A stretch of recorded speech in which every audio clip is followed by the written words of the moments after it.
ଗୃହର ରଙ୍ଗ ଆପଣ ନୂତନ ଗୃହ ହେଉ କିମ୍ବା ପୁରୁଣା ଗୃହ ହେଉ ଆପଣ ଠିକ୍ ଉପାୟରେ ରଙ୍ଗ ଦେଉଥିଲେ ତାହେଲେ ବାସ୍ତୁଦୋଷ ଉତ୍ପନ୍ନ ହେବ ନାହିଁ। ଯଦି ଭୁଲ ରଙ୍ଗ ଦେଉଛନ୍ତି ଭୟଙ୍କର ବାସ୍ତୁଦୋଷ ଉତ୍ପନ୍ନ ହୁଏ।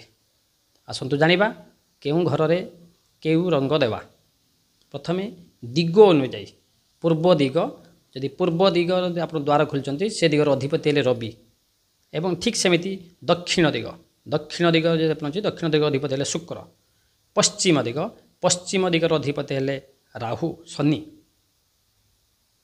ଠିକ୍ ସେମିତି ଆପଣ ଉତ୍ତର ଦିଗ, ଯଦି ଉତ୍ତର ଦିଗ ଆପଣଙ୍କ ଘର ଦ୍ୱାର ଅଛି ତା ସେ ଦିଗର ଅଧିପତି ହେଲେ ବୁଧ। ଚାରି ଦିଗ ଗଲା ଏବଂ ଚାରି ଦିଗରେ ସେମାନେ ଗ୍ରହମାନ ଅଛନ୍ତି। ସେ ଗ୍ରହମାନଙ୍କର ରଙ୍ଗ ପୂର୍ବ ଦିଗର ଅଧିପତି ହେଲେ ରବି। ରବିଙ୍କର ନିଜସ୍ୱ ରଙ୍ଗ ହେଲା ପ୍ରଜ୍ୱଳିତ ଧଳା, ଲାଲ କିମ୍ବା କମଳା। ଚନ୍ଦ୍ର, ଚନ୍ଦ୍ରଙ୍କର ନିଜସ୍ୱ ରଙ୍ଗ ହେଲା ଧଳା ବା ଘି ବର୍ଣ୍ଣ। ମଙ୍ଗଳଙ୍କର ହଳଦିଆ, ନାଲି ବା ଗୋଲାପୀ। ଠିକ୍ ବୁଧଙ୍କର ସବୁଜ। ବୃହସ୍ପତିଙ୍କର ହଳଦିଆ ବା ହଳଦିଆ କମଳା ମିଶ୍ରିତ ବା ସ୍ୱର୍ଣ୍ଣଭା ହଳଦିଆ ଗୋଲ୍ଡେନ୍ କଲର୍। ଠିକ୍ ସେମିତି ଶୁକ୍ରଙ୍କର ପୁରା ସଫା ଧଳା। ଶନିଙ୍କର କଳା ବା ପାଉଁଶିଆ ବା ନୀଳ, ରାହୁଙ୍କର ଧୂମ୍ରବର୍ଣ୍ଣ, କେତୁଙ୍କର ଚକୋଲେଟ୍ କଲର୍ ବା ବାଦାମୀ କଲର୍। ଠିକ୍ ଆପଣ ଯଦି ପୂର୍ବାଭିମୁଖ ଗୃହ କରିଛନ୍ତି ଆପଣ କେଉଁ କଲର୍ କେଉଁ ରଙ୍ଗ ଦେଲେ ଚଳିବ। ପୂର୍ବାଭିମୁଖ ଯଦି ଗୃହ କରୁଛନ୍ତି ଆପଣ ଧଳା ରଙ୍ଗ ଦିଅନ୍ତୁ। ଯଦି ପୂର୍ବାଭିମୁଖ ଗୃହରେ ନୀଳ ରଙ୍ଗ ଦେଲେ ତାହେଲେ ଆପଣଙ୍କ ଭୟଙ୍କର ବାସ୍ତୁଦୋଷ ଉତ୍ପନ୍ନ ହେବ। ଯଦି ପଶ୍ଚିମାଭିମୁଖ ଗୃହ କରିଛନ୍ତି ନୀଳ କିମ୍ବା ପାଉଁଶିଆ ରଙ୍ଗ ଦିଅନ୍ତୁ। ଯଦି ଉତ୍ତରାଭିମୁଖ ଗୃହ କରିଛନ୍ତି ଆପଣ ସବୁଜ ଦିଅନ୍ତୁ ବା ହଳଦିଆ ଦିଅନ୍ତୁ।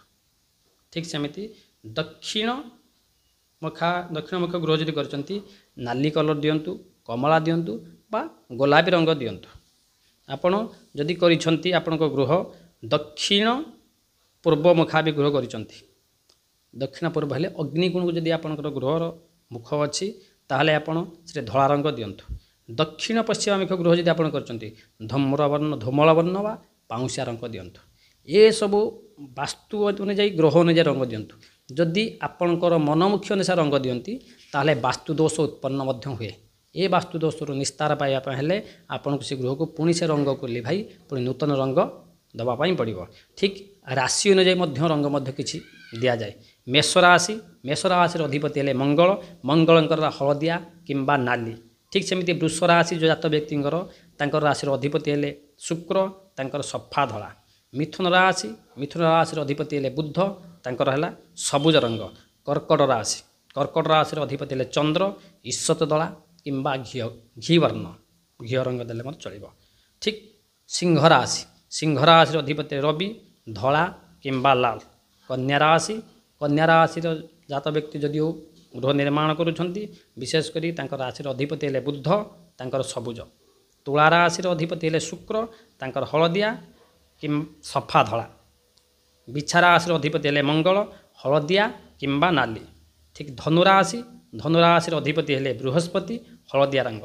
ମକର ରାଶି ଜାତ ବ୍ୟକ୍ତିମାନେ ଘର ଯଦି ତିଆରି ନିର୍ମାଣ କରୁଛନ୍ତି ତାଙ୍କର ରାଶିର ଅଧିପତି ହେଲେ ଶନି, କଳା ବା ପାଉଁଶିଆ। କଳା କଲର୍ ସାଧାରଣତଃ ଦିଆଯାଏ ନାହିଁ, ପାଉଁଶିଆ କଲର୍ ଦେଲେ ମଧ୍ୟ ଶୁଭଙ୍କର। ଠିକ୍ କୁମ୍ଭ ରାଶିର ଅଧିପତି ଶନି, ଠିକ୍ ଚକୋଲେଟ୍ କଲର୍ କିମ୍ବା ପାଉଁଶିଆ କଲର୍ ଦିଅନ୍ତୁ। ମୀନ ରାଶିର ଅଧିପତି ବୃହସ୍ପତିଙ୍କର ଦେବଗୁରୁ ବୃହସ୍ପତି, ତାଙ୍କର ହେଲା ହଳଦିଆ, ସ୍ୱର୍ଣ୍ଣଭା କଲର୍ ବା ଗୋଲ୍ଡେନ୍ କଲର୍। ଏହିସବୁ ରଙ୍ଗ ଦେଲେ ଆପଣଙ୍କ ବାସ୍ତୁଦୋଷ ଯଦି ଭୂମିର ଦୋଷ ଥାଏ, ବାସ୍ତୁଦୋଷ ଥାଏ ଦୂରୀକରଣ ହୋଇଯାଏ। ଏତଦବ୍ୟତୀତ ଆପଣ ମନମୁଖୀ ଭଲ ଲାଗୁଥିବା ରଙ୍ଗ ଦେଲେ ମଧ୍ୟ ଆପଣଙ୍କ ବାସ୍ତୁଦୋଷ ଉତ୍ପନ୍ନ ହୁଏ।